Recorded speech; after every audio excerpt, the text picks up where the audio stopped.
اس کی وضاحت نبی صلی اللہ علیہ وسلم کی ایک حدیث بہت اچھی طرح کرتی ہے. ابن ماجہ کی روایت ہے، آپ صلی اللہ علیہ وسلم نے نیک بیوی کی خوبیاں بیان کرتے ہوئے فرمایا، مومن کے لیے خوف خدا کے بعد سب سے زیادہ مفید اور باعث خیر نعمت نیک بیوی ہے. جب وہ اس سے کسی کام کو کہے تو خوشی سے کر دے، جب وہ اس پر نگاہ ڈالے تو اس کو خوش کر دے. یعنی بیوی کا حال حلیہ بھی ایسا ہونا چاہیے کہ جو شوہر کو خوش کرے، نہ کہ گھر میں میلی کچیلی اور ساری زیب و زینت بازار کے لیے.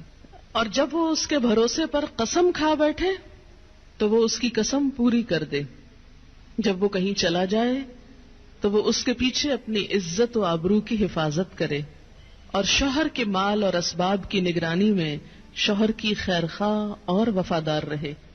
تو یہ ہیں ایک اچھی بیوی کی خصوصیات جو نبی صلی اللہ علیہ وسلم نے فرمائی، جو اس آیت کی بہترین وضاحت کرتی ہیں. نمبر 1 اطاعت، اور اطاعت میں کیا کہ کوئی کام کہے تو خوشی سے کرے. اور نمبر 2، اگر وہ بیوی کے بھروسے پہ قسم کھا بیٹھے تو اس کی قسم پوری کر دے. اور اس اطاعت میں صرف یہ اطاعت ہی نہیں آتی کہ وہ کہے کھانا لا دو تو لا کے رکھ دے، اور وہ کہے کہ بازار چلو تو ساتھ چل دے.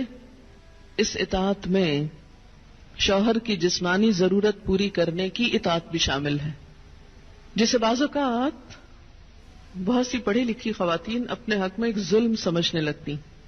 ویڈیو کے نیچے سبسکرائب کے بٹن پہ کلک کریں، بیل کے آئیکن پہ کلک کیجیے تاکہ ہر نئی ویڈیو کی نوٹیفیکیشن